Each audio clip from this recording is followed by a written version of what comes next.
A subfase da diferenciação, que está contida na fase separação, individuação, que é a terceira fase do desenvolvimento do self da criança, segundo Margaret Mahler.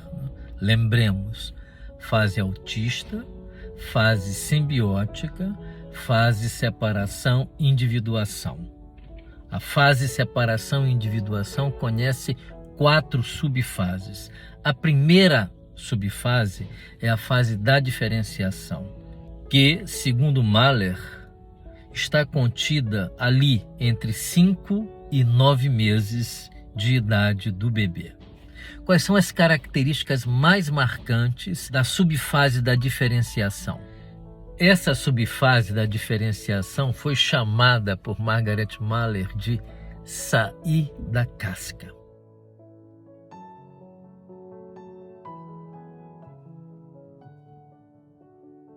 Então imagina, nós estávamos dentro dessa casca, vivendo num mundo muito particular, um mundo de perfeição absoluta.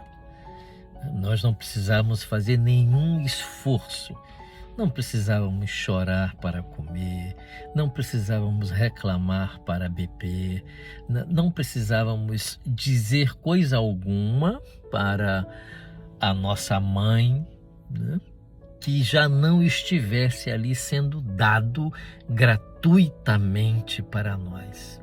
Essa é uma experiência poderosíssima na nossa vida. Por toda a nossa eternidade, nós vamos achar de algum modo que o mundo nos deve alguma coisa e ele é obrigado a nos oferecer isso que nós achamos que o mundo nos deve. Ele é obrigado a nos gratificar. Porque essa é a primeira experiência de nossa vida. Foi como nós nascemos, como nós passamos a existir no mundo. Foi recebendo gratuitamente a generosidade, a benevolência, o amor de nossa mãe por nós. E aí a gente carrega isso com a gente. A gente acha que a gente tem que ser amado por alguém que a gente quer que nos ame. A gente acha que o outro isso, que o outro aquilo, que o outro não sei o que mais. Porque eu me torno a referência do mundo, porque um dia eu vivi nesse estado. E que dia foi esse? Aqui nessa casca. Mas note bem o que Mahler está dizendo, né? Entre 5 e 9 meses, né, essa casca será rompida. Você terá que viver na realidade. E na realidade, a sua vontade onipotente, típica da fase autística e simbiótica, malogrará. E você experimentará frustração e terá que negociar, né, os seus relacionamentos, porque o mundo aqui não é mais dado. Não é mais uma beatitude prazerosa, nirvânica, né, cuja memória nós guardamos dentro de nós, né, mas que acabou, é uma memória, ok? É só uma memória. Nós temos que lidar com a realidade, e a realidade a todo momento nos frustra, e frustra esse princípio nirvânico, chamemos assim, que existe dentro de todos nós, né? Ou seja, não dá para colar, né, a casquinha do ovo, ok? Não dá para colar a casquinha do ovo. Rompeu, rompeu. Você gostando ou não, querendo ou não, chorando ou não, rompeu. Nós vamos ter que encarar a realidade, né, com medo e tudo. Essa é a nossa coragem, que é enfrentar as coisas com medo e tudo. É isso que nós chamamos de coragem, né? Coragem não é a ausência de medo, mas a nossa capacidade de enfrentar as borrascas da vida com medo e tudo.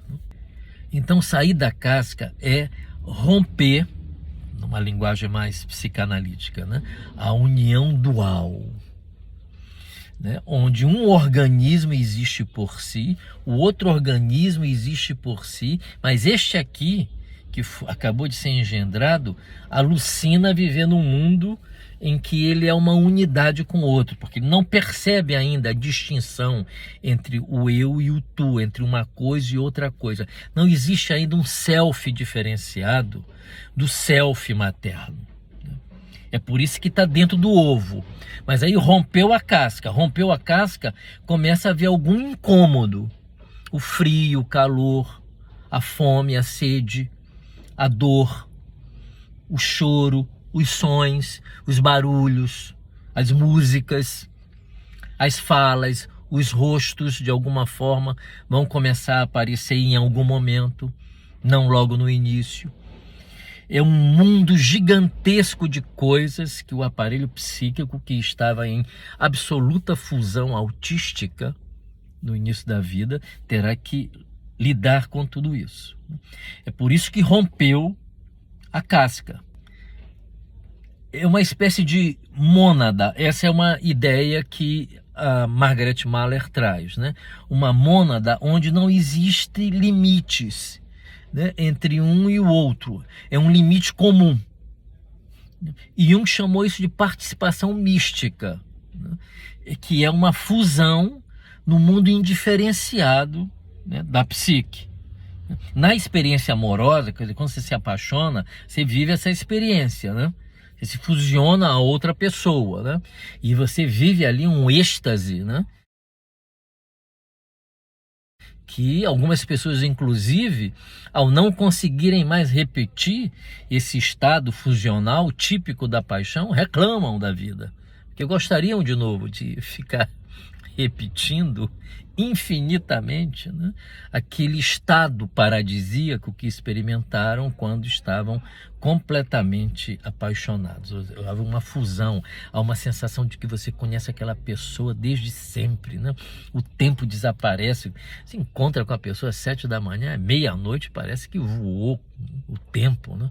Toda essa noção de realidade, né, ela é dissolvida para que haja a realização de uma outra realidade, que é essa realidade aqui da união dual entre você e o objeto, né? Mas é claro que isso não pode dar certo, né?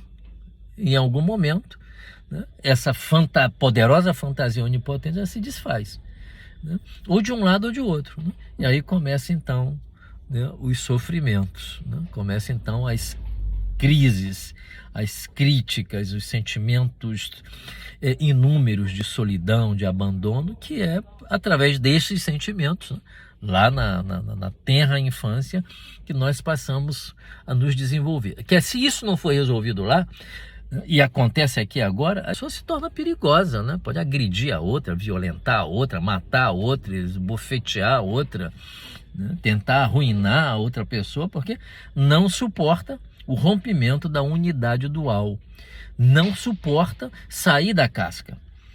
Não é que aquela pessoa entrou na casca, não, ela já estava psiquicamente dentro dessa casca. E ao sair da casca, no mundo adulto, né, nós poderíamos fazer aproximações interessantes, né, entre essa fase da diferenciação, né, e alguns transtornos psiquiátricos listados lá no DSM, como por exemplo o transtorno de ansiedade de separação, ou transtorno da personalidade borderline, ou transtorno da personalidade narcisista. Então todos esses transtornos podem ser bem avistados, né, na não elaboração, né, dessas fases do desenvolvimento genialmente, né, descritas por essa mulher linda, maravilhosa, chamada Margaret Mahler.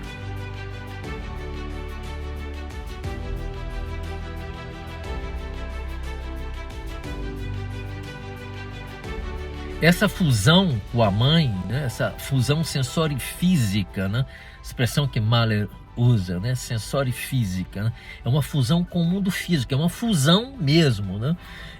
Quem estudou Esther Bick, principalmente o texto dela sobre as relações de pele na construção do self do bebê, o contato da pele como de fundamental importância, né, para a construção de um self psicológico a partir da pele, né, entende que essa fusão inicial, né, é uma fusão material. O organismo está diluído dentro de alguma outra coisa. É como se você pegasse uma massinha e colocasse dentro da outra massinha, né, uma verde e outra amarela, e a amarela desaparece na verde, porque tinha em menor quantidade. Mas ela está contida ali dentro da massinha verde. Então, você imagina esse estado de pânico no qual o bebê vive, o quanto ele precisa, né, estar contido ali para experimentar algum grau de segurança, né, de pânico, na medida em que ele vai saindo de dentro dessa massinha, né, e descobrindo que ele é amarelo, né, e que o outro é o verde, né, o pânico, né. E chega um momento em que o pânico se estabelece tanto no processo de diferenciação quanto no processo de fusão. É o que eu digo sempre, quer dizer, o indivíduo que mordeu a fruta proibida, né, ele foi expulso do paraíso, não tem como voltar. Não tem como voltar. O Javé, não dá para fazer de conta que eu não mordi essa fruta aí.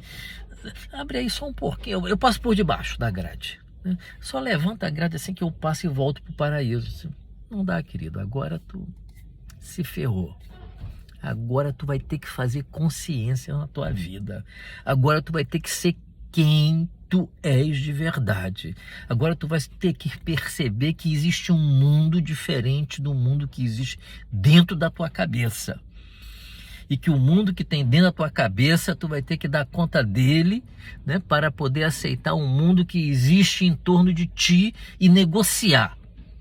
De maneira que se consiga encontrar algum acordo, não obstante se possa incluir, né, como possibilidade muito provável, a capacidade de suportar frustração, porque não foi como eu quis. Não foi. E isso tem que estar contido na mandala da sua consciência, né, de algum modo. Então você percebe, não dá para voltar. Uma vez rompido a casca do ovo, não dá para colar. E aí você tem que ser quem você é de verdade. Você pode morrer de medo, morrer de pânico, né? O pânico em grande medida é isso. É medo de ser quem se é. É uma tentativa de regredir para o passado, e como regredir para o passado é impossível, não dá para levantar a grade para passar por baixo e voltar para o paraíso, não dá para fazer isso. Você fica, né, olhando para o paraíso do lado de fora do paraíso, né? Ao invés de ficar vivendo a vida do lado de fora do paraíso, virar as costas para o paraíso e dizer adeus, acabou, né? Acabou. Então vambora. Eu tô com medo, vambora assim mesmo, com medo e tudo, né? Porque aquilo ali acabou, não existe mais. Só existe no teu desejo, só existe na tua vontade, só existe na tua fantasia.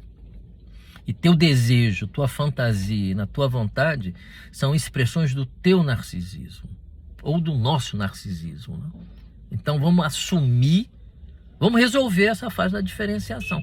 Vamos aceitar que a gente saiu da casca, né? E que a gente tem que se diferenciar. É esse que é o processo. Isso dói? Dói. Porra, mas uma porção de outras coisas dói, né? O dente dói, a coluna dói. Dói eventualmente envelhecer também, né? Dói perder pessoas amadas, né? Dói. Existe muita dor no mundo. E o mundo é assim. É desse jeito que o mundo é. Mas tem alegria, tem prazer? Claro que tem, né? A gente vai rindo e chorando ao mesmo tempo. O herói babilônico chamado Gilgamesh, a etimologia desse nome significa homem triste e alegre, que é o que a gente é alegre e triste ao mesmo tempo. E é assim que nós vamos estar tocando, né? São reflexões existenciais a partir dessa subfase da diferenciação, contida na fase individuação, separação e individuação, né, de Margaret Mahler. Essa é uma fase muito importante porque o bebê começa a dar os primeiros passos para se distanciar fisicamente da mãe. Não se esqueçam disso. É fisicamente. Psiquicamente ele ainda está fusionado a ela, né? Ele ainda vive essa indistinção, eu-tu, né? Ele ainda é de algum modo uma mônade indiferenciada, né? Mas já com alguma percepção, né? Com um ego rudimentar, né? Capaz já de perceber algumas coisas relacionadas àquilo que será a individualidade dele. Então ele começa a se afastar um pouco dela fisicamente, ela começa a experimentar o mundo, começa a ver que o mundo é amplo, né? E é nesse momento que as mães zelosas devem ter muito cuidado, porque elas devem encorajar, né, essa ida dos bebês na direção da exploração do mundo. Agora imagina uma mãe simbiótica ou uma mãe psicótica, né? Como isso pode complicar, né? Como as ansiedades dela, como as angústias dela, como os medos dela, né, podem ser todas evacuadas para dentro do bebê, que herda agora a patologia materna, né? Por causa do medo da perda, por causa do medo da separação, por causa do medo da diferenciação dessa subfase que a própria mãe não viveu, e ela pode colapsar, fazer uma depressão pós-parto, por exemplo, né? Se a gente investiga a depressão pós-parto, a gente pode encontrar muitas coisas, né, sobre a história de vida da própria mãe e como essas fases não foram bem resolvidas no interior delas, né? Então é muito importante que a gente reforce os nossos filhos a se afastarem, a encorajarem, né? Encorajando os nossos filhos a avançar na exploração deles em relação ao mundo que está no entorno, né? E deixemos as preocupações excessivas de lado. Então é muito bonito ver aquele bebê passivo que ficava no colo todo o tempo, né? E choramingando porque quer colo, né? É muito bom ver ele começar a desenvolver uma atividade, né? A bola roda para distante da mãe e dele, né? E aí ele vai engatinhando, né? Aí ele senta, olha para trás para conferir que ela tá ali, né? Conferir que ela tá ali, né? E o que ela tem que fazer? Vai, pega a bola, olha a bola ali, pega a bola, neném. Tem que estimular ele aí, né? Coração arrebentado, é isso? Tem que estimular o bebê aí, né? E aí vai, mamãe tá aqui, a mamãe tá aqui, né? E aí ele vai, pega a bola e volta correndo, né? Volta correndo. Eventualmente pode abrir o berreiro lá, né? E aí a gente pode ir lá buscar para trazer, né? E aí pode de novo brincar assim, pegar a bola e jogar, né? Pega ali papel, pega a bola para mamãe, né? Pega a bola para mamãe, aí vai. Que é para mamãe ele vai, se for para mamãe ele vai, né? Tá poderoso demais dentro da gente, não? Não é sem razão que nós construímos o culto a Theotokos, né? A mãe de Deus, Maria, né? E não é sem razão que Jung celebrou, né, o dogma da Assunção de Maria, né? Que a Igreja Católica proclamou, dizendo que a nossa mãe arquetípica subiu aos céus de corpo e alma. É uma apoteose da mãe que nunca morre, da mãe que está sempre dentro de nós. Se não tivermos mãe física, ou se a nossa mãe física não foi boa para a gente, não tem problema. Por detrás dela tem a mãe arquetípica, eternamente generosa. Já viram Diana de Éfesos ou Ártemis de Éfesos, né? Eu tive a graça de passar um tempo em Éfesos, na Turquia, né? Ali nos sítios arqueológicos, eu vivia ali, né? Me senti um pouco habitante, né, daquela cidade, mas daquela cidade no tempo de Paulo, né? Fiquei numa cidade chamada Selçuk, ali pertinho, e ali tem o grande culto, ali havia o grande culto a Ártemis, né? A grande mãe Ártemis, ou Diana, né? E é aquela imagem que tem muitos seios, né? Ela é repleta de seios, né? Quer dizer, tem peitinho para todo mundo, tem leitinho para todo mundo, para ficar fortinho, robusto emocionalmente, porque ela é a fonte da nossa força. É a mãe que é a fonte de nossa força. É esse leite, né? Então Mahler nos diz que o self sensorifísico do bebê se diferenciou, mas o self emocional não se diferenciou ainda, ok? O corpo do bebê já consegue se separar da mãe, né? Isso é maravilhoso ver nas psicopatologias, né? Como é que acontece no mundo adulto nas psicopatologias, né? Como a separação, a gente vê muito isso, né? Um casal que não tem mais relação alguma, não tem mais ali coisa alguma, Tem um mistério ali, né? Não tem mais coisa alguma. Um mistério pode ter. Mas que se houver uma separação física, gera angústia, né? E aí a pessoa fica ali na simbiose só, né? Na fusão. Não tem relacionamento psíquico, porque não tem diferenciação. Onde não tem diferenciação, não pode ter relacionamento psíquico. Tem a fusão. Se tem fusão, não tem diálogo. Porque diálogo pressupõe duas pessoas, e não uma pessoa ou duas pessoas sentida como uma, né? Num complexo alucinado, criado pela própria mente, para negar a separatividade, né? Então, nesse estágio de desenvolvimento, o self corporal, sensório físico está diferenciado. O self emocional continua, de algum modo, aí na infusão, né? Ele vai se desenvolver mais lentamente do que o self sensório físico, ok?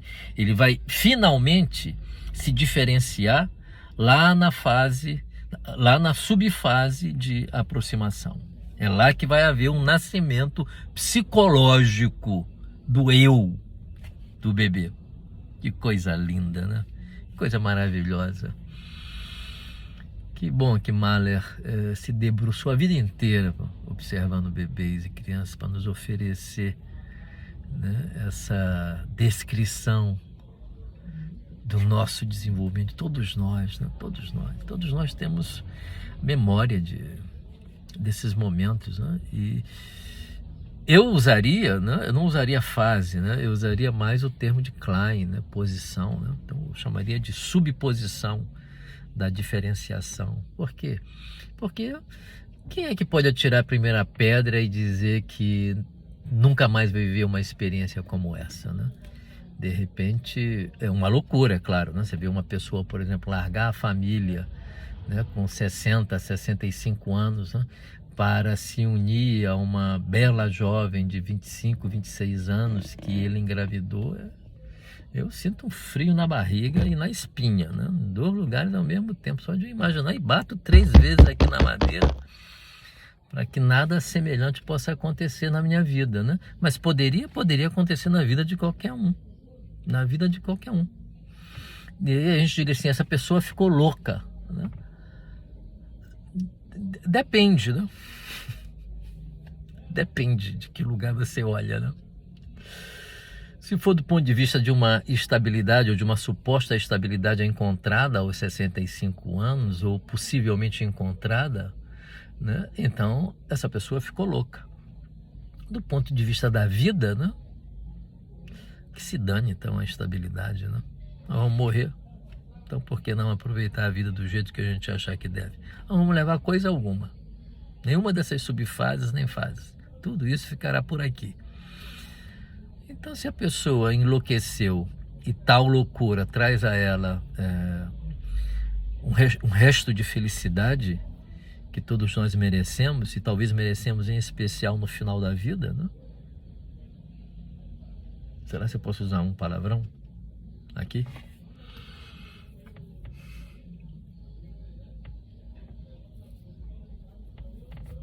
Vou usar.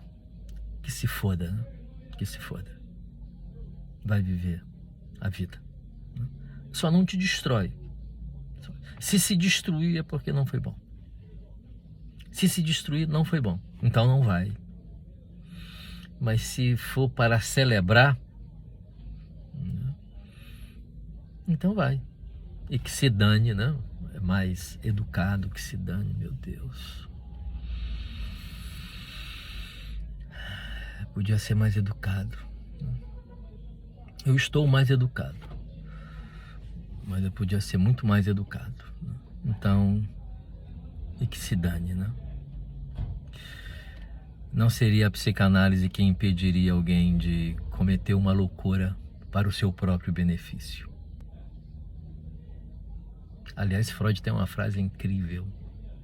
Ele diz assim: na minha clínica, eu já vi mais de 3 pacientes que, ao darem um pontapé na minha bunda, melhoraram enormemente.